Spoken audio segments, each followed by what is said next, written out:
Hello friends, आज हम discuss करने वाले हैं ऑप्टिकल एक्टिविटी और मीसो कंपाउंड्स को। सबसे पहले हम ऑप्टिकल एक्टिविटी डिस्कस करेंगे।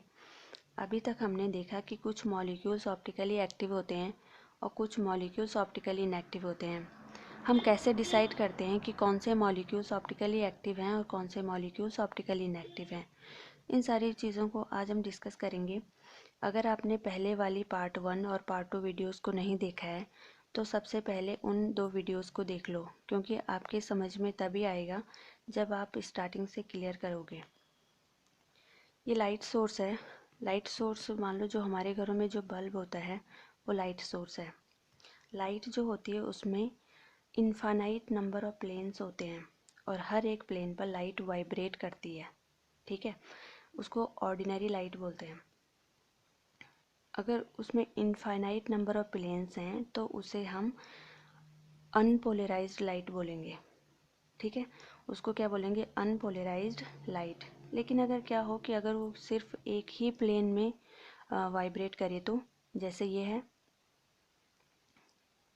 ठीक है, तो ये अप एंड डाउन हो रही है, अप एंड डाउन हो रही है, तो हम इसको डबल हेडेड एरो से दिखाते हैं। केवल एक ही प्लेन में वाइब्रेट कर रही है। ठीक है, तो हम इसको डबल हेडेड एरो से दिखाएंगे। तो इसको हम बोलेंगे plane polarised light. Unpolarized light से और प्लेन पोलराइज्ड लाइट में कन्वर्ट होना, इसके लिए जिस इंस्ट्रूमेंट का यूज़ किया जाता है उसको बोलते हैं पोलैरीमीटर। करेक्ट है इतना? जब पोलैरीमीटर में 2 पार्ट होते हैं। पहला पार्ट होता है, यह है पोलैरीमीटर। पोलैरीमीटर के 2 पार्ट होते हैं। फर्स्ट होता है पोलराइज़र, ये है पोलराइज़र, और सेकंड है एनालाइज़र। ठीक है, और जो पोलैरीमीटर होता है वो निकोल प्रिज्म होता है, और निकोल प्रिज्म बना होता है कैल्साइट का। यह है निकोल प्रिज्म। निकोल प्रिज्म किसका बना होता है? कैल्साइट का। और कैल्साइट का फॉर्मूला क्या होता है? CaCO3। करेक्ट है। अब जो पोलराइज़र होता है उसका फंक्शन क्या होता है? अनपोलराइज्ड लाइट को पोलराइज्ड लाइट में कन्वर्ट करना। Unpolarized light to polarized light, unpolarized light to polarized light. ठीक है, अब जो एनालाइज़र का फंक्शन होता है वो ये डिटरमाइन करना होता है कि क्या अनपोलराइज्ड लाइट पोलराइज्ड लाइट में कन्वर्ट हुई है या फिर नहीं। Whether unpolarized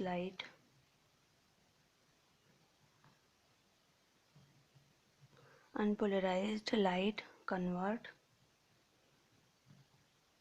into polarized light।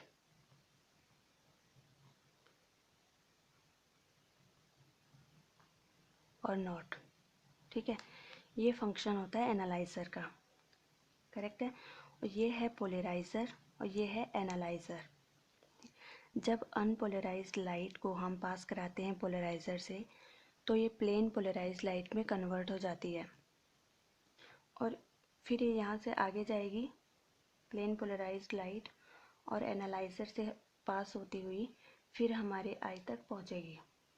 ठीक है, अब अगर हम क्या करते हैं कि कोई सैंपल ट्यूब लगा देते हैं, इसमें कोई सैंपल है, अभी वो या तो ऑप्टिकली एक्टिव होगा और या तो ऑप्टिकली इनएक्टिव होगा। मान लेते हैं वो सैंपल ऑप्टिकली एक्टिव है, तो क्या होगा? अगर वो ऑप्टिकली एक्टिव होगा तो वो प्लेन पोलराइज्ड लाइट को रोटेट करता है, और अगर वो नहीं होगा, अगर वो ऑप्टिकली इनएक्टिव होगा तो वो प्लेन पोलराइज्ड लाइट को रोटेट नहीं करता है। चलो, अगर यहाँ से हमारी प्लेन पोलराइज्ड लाइट जा रही है, ऐसे एकदम सीधी जा रही है इसी डायरेक्शन में, यहाँ से होती हुई अंदर गई इस डायरेक्शन में और ये अंदर जाती है। अगर हम इसको देखो अगर हम इसको 90 डिग्री रोटेट करते हैं, एनालाइज़र के फ़िल्टर को अगर हम 90 डिग्री रोटेट कर देते हैं यहाँ से, ठीक है, तो जो प्लेन पोलराइज्ड लाइट है वो एनालाइज़र के परपेंडिकुलर हो जाएगी, ठीक है। अब ये तो रोटेट हो गई और ये सीधी है, तो क्या ये यहाँ से पास करेगी? अब मान लो कि ये है, यहाँ से लाइट जा रही है सीधी और ये हमने इसको 90 डिग्री रोटेट कर दिया, तो प्लेन पोलराइज लाइट एनालाइज़र के 90 डिग्री हो जाती है और 90 डिग्री हो गए तो यहाँ से पास नहीं करेगी, ठीक है। तो यहाँ से प्लेन पोलराइज लाइट पास नहीं होगी, तो हमें केवल डार्कनेस ही दिखेगी, वहाँ पर कोई वाइब्रेशंस नहीं होंगे, एनालाइज़र से एक भी वाइब्रेशंस पास नहीं होगा, तो इसलिए हमें डार्क दिखेगा, कोई लाइट नहीं दिखेगी, ठीक है। अगर हमारे पास कोई सैंपल है और वो ऑप्टिकली एक्टिव है, तो ऑप्टिकली एक्टिव है तो वो प्लेन पोलराइज लाइट को भी रोटेट कर देता है, तो ये भी रोटेट हो जाएगा। मान लो ये ऐसे रोटेट हो रहा है, यहाँ से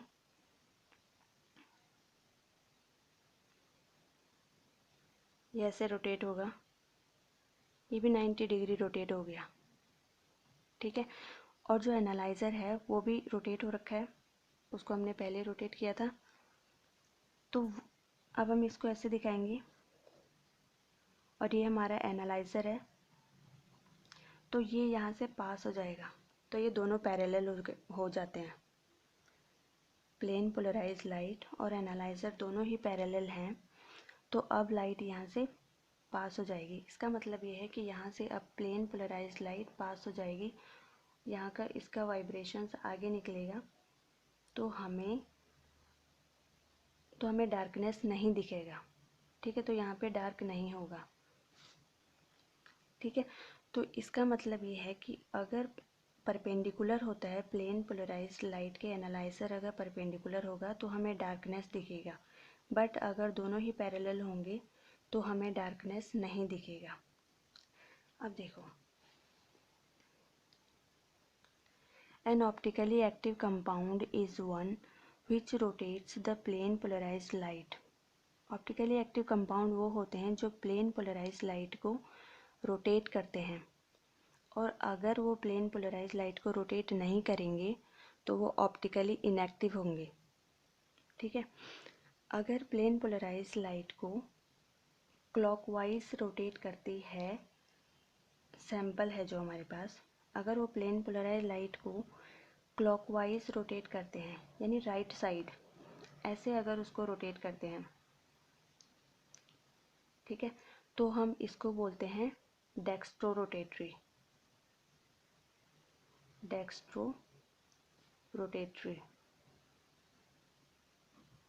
और इसको हम डी से दिखाते हैं, ठीक है। और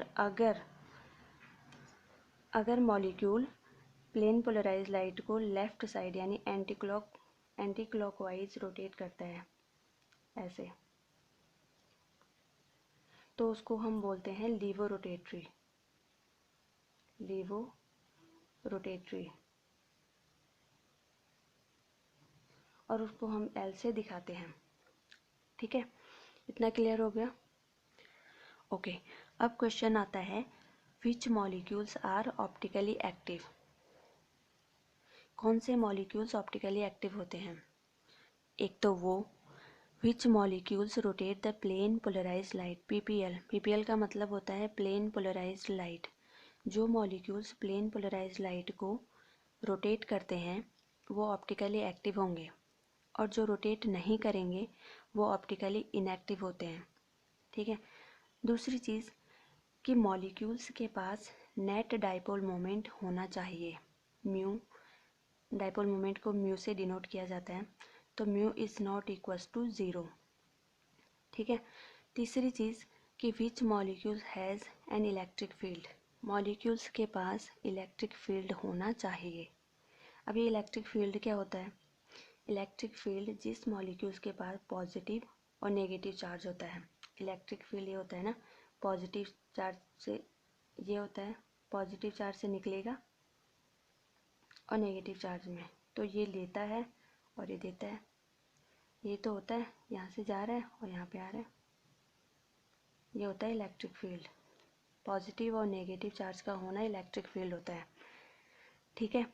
अब इसमें क्या होगा कि the mirror image of a molecule having net dipole moment will always rotate the plane polarised light in the opposite direction. अब हमें मिरर इमेज कब दिखती है? मिरर इमेज हमें तब दिखती है जब दोनों जो मिरर इमेज होती हैं, एक तो ओरिजिनल इमेज हो गई और एक मिरर इमेज हो गई, दोनों का जो रोटेशन होता है वो एकदम अपोजिट होता है। तभी तो इनैंशियोमर्स में दोनों का कन्फिग्रेशन, जो ओरिजिनल इमेज और जो मिरर इमेज होती है, उनका जो कन्फिग्रेशन होता है एकदम अपोजिट होता है। अगर रियल इमेज का आर कन्फिग्रेशन है तो मिरर इमेज का एस कन्फिग्रेशन होता है इनैंशियोमर्स में। तो वही कह रहे हैं कि वहाँ पर अपोजिट डायरेक्शन में प्लेन पोलराइज्ड लाइट का रोटेशन होता है। चलो एग्जांपल ले लेते हैं ग्लिसरॉल्डिहाइड का। ये ग्लिसरॉल्डिहाइड है, इसको हमने वेज डैश में दिखाया है और इसी को हमने इसमें दिखाया है फिशर प्रोजेक्शन में। चलो इसको हम देंगे फर्स्ट, ये हो गया सेकंड, ये है थर्ड और ये है फोर्थ। ये कैसे रोटेट कर रहा है? क्लॉकवाइज। और हमने अभी कहा था कि अगर मॉलिक्यूल प्लेन पोलराइज्ड लाइट को क्लॉकवाइज रोटेट करता है तो उसको हम डी बोलते हैं, डेक्स्ट्रो रोटेटरी। तो ये हो गया डी। ये इसका इनैंशियोमर, ये दोनों इनैंशियोमर्स हैं, इसकी मिरर इमेज है। यहाँ पर भी फर्स्ट हो गया, ये सेकंड और फोर्थ। ये कैसे रोटेट कर रहा है? एंटी क्लॉकवाइज, ठीक है। और जो एंटी क्लॉकवाइज रोटेट करते हैं प्लेन पोलराइज्ड लाइट को, उसको हम बोलते हैं एल फॉर्म, लीवर रोटेटरी। इसी को हम फिशर प्रोजेक्शन में करते हैं। ये फर्स्ट, सेकंड और थर्ड और ये हो गया फोर्थ। ये कैसे है?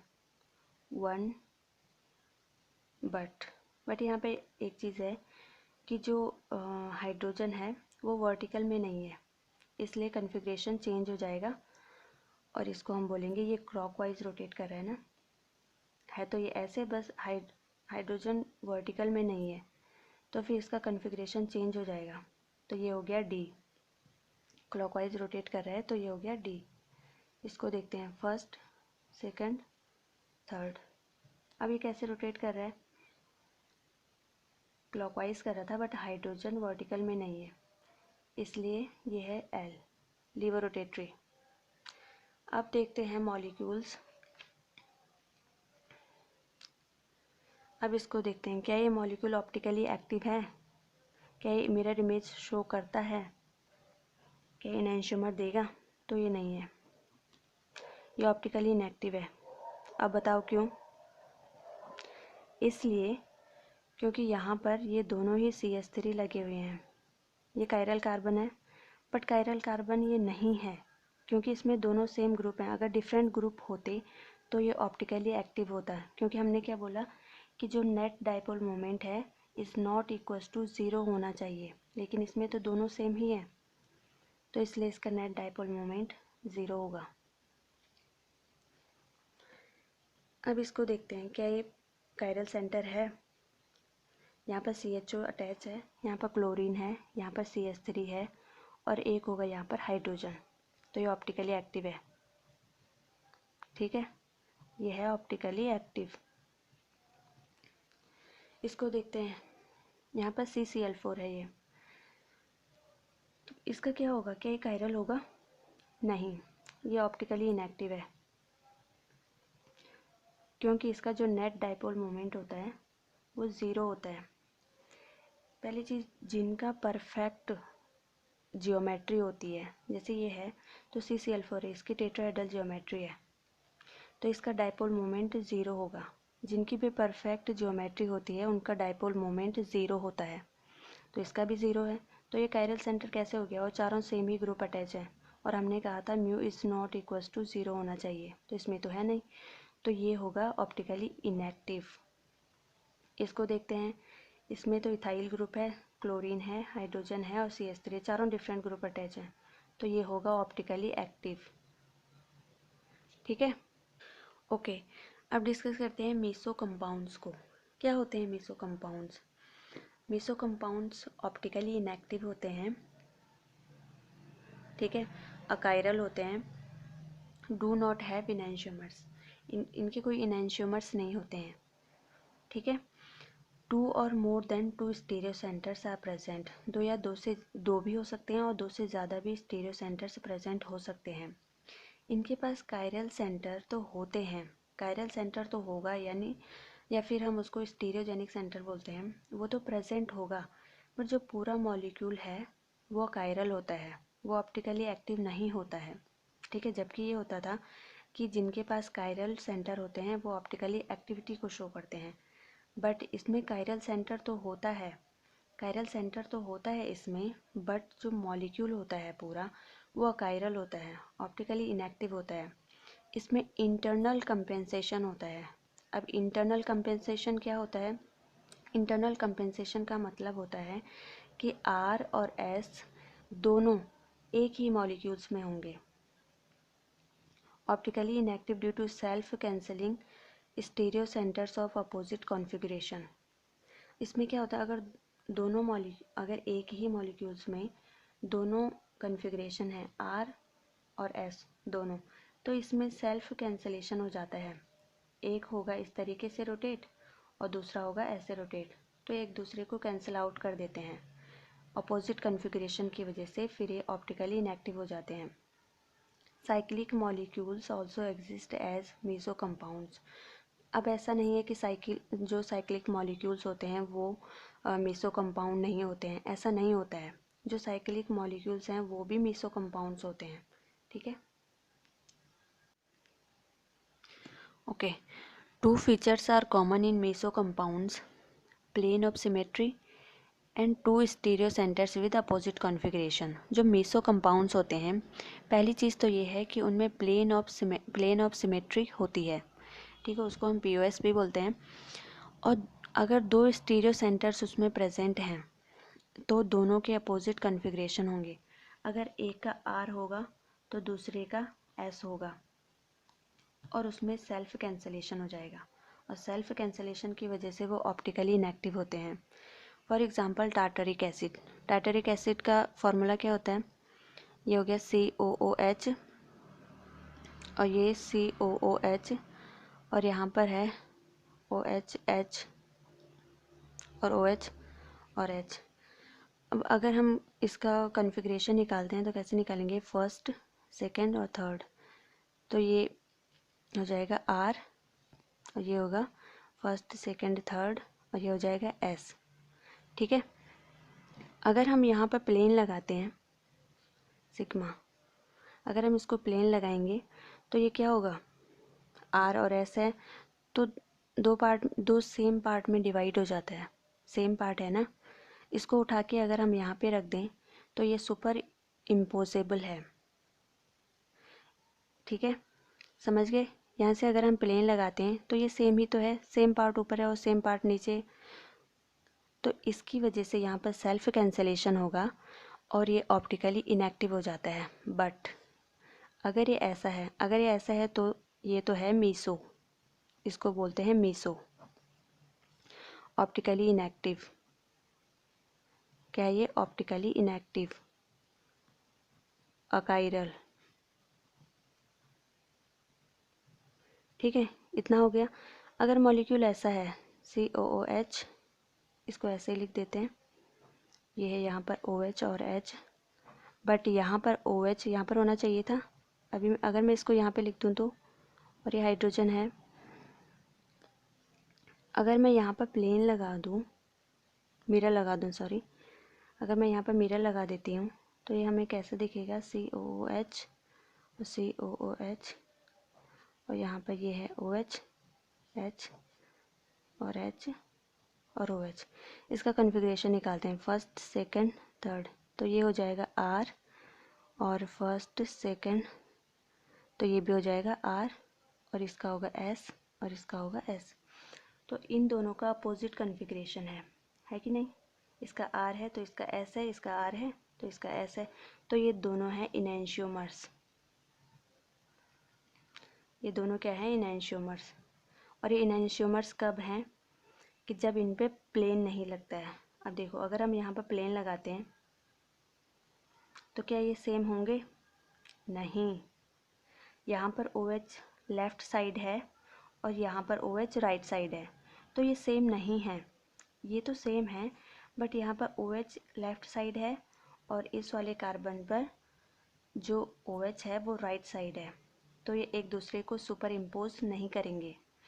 तो ये हमारा मीसो कंपाउंड्स नहीं है, ये दोनों इनैंशियोमर्स हैं। यहाँ पर हमने जब मिरर लगाया तो ये ऐसे दिख रहा है।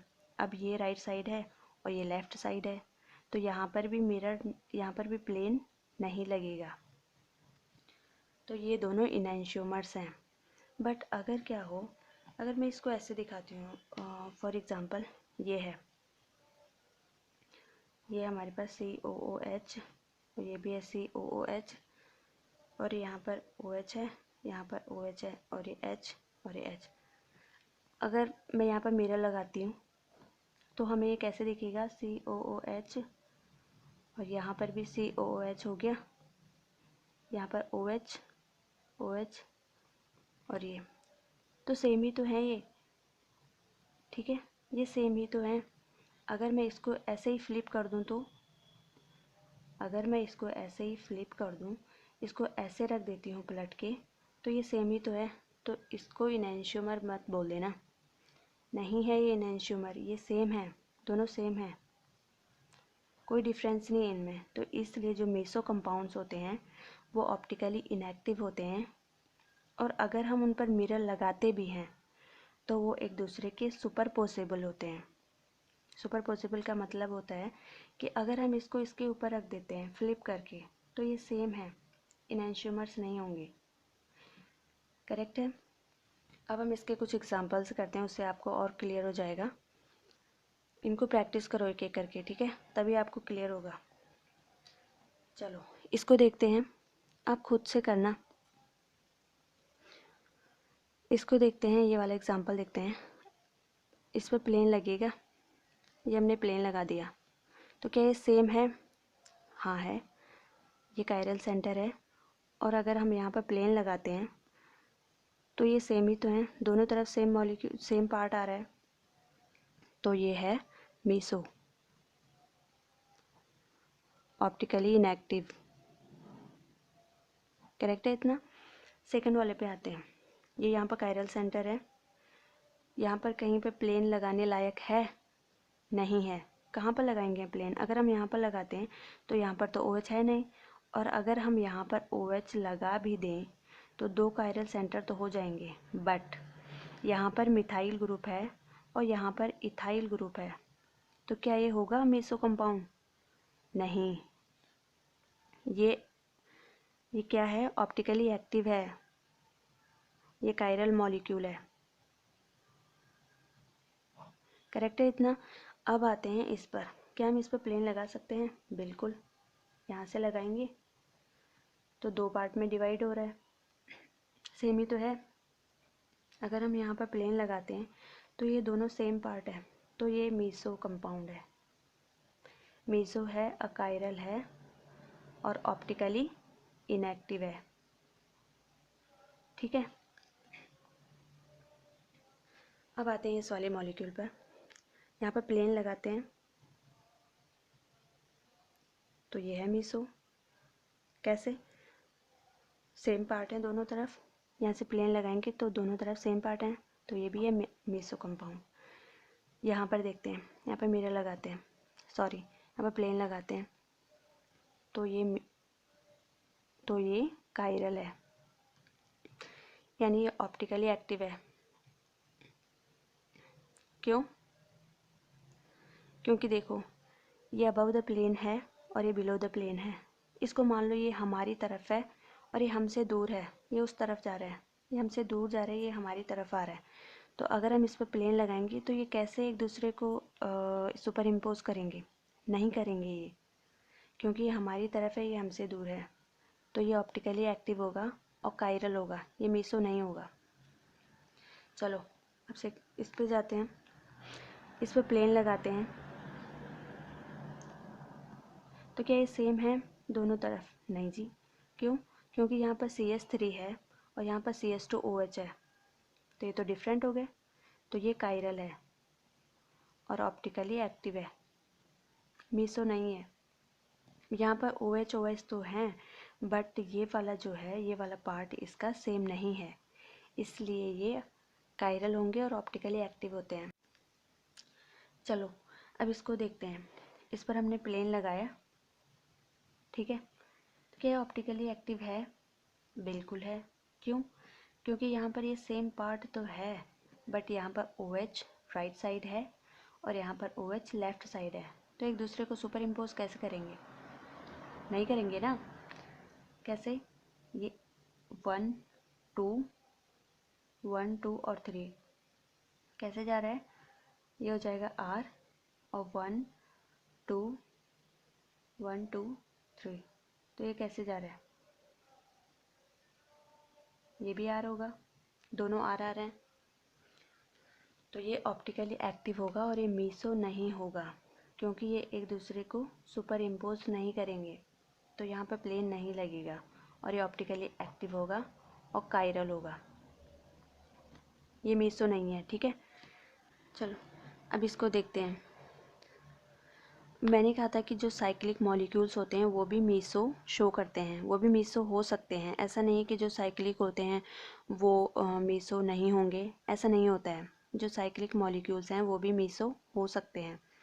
जैसे ये है, इसको देखते हैं। सबसे पहले इसकी नंबरिंग करेंगे 1 2 3 4 5 6 और ये है 7। इसका नाम क्या होगा? बाईसाइक्लो 2 2 1 2 2 1 और 7 है तो हेप्टेन, 7 है तो हेप्टेन 2 6 डाइऑल, ठीक है। ओके, अब देखते हैं 1 2 3, तो क्या है? R और 1 2 3 और ये हो जाएगा S। दोनों अपोजिट कॉन्फ़िगरेशन है, इसमें 2 कायरल सेंटर हैं, केवल 2 ही, फर्स्ट और ये सेकंड। जब हम इसका RS निकालें तो ये R है और S है, अपोजिट कॉन्फ़िगरेशन है, तो ये होगा मीसो, ठीक है। ऑप्टिकली इनएक्टिव होगा, ये मीसो होगा, नॉट मीसो। ये मीसो नहीं होगा, ये कायरल होगा। अब इसको देखते हैं। इसमें ये क्या है? ये R है और ये S है, दोनों अपोजिट कॉन्फ़िगरेशन है, तो ये होगा मीसो, ठीक है। और जो मीसो कंपाउंड्स होते हैं उनकी जो मिरर इमेज होती है, जैसे मैंने अभी दिखाया वहाँ पर, जैसे ये था, इसकी जो मिरर इमेज होती है वो सुपर पोजेबल होती है। सेम ही तो है दोनों, कोई डिफरेंस नहीं है। ओके गाइस, आज के लिए बस इतना ही। कल मिलेंगे एक नई टॉपिक के साथ, तब तक के लिए keep learning, keep smiling. Thank you so much.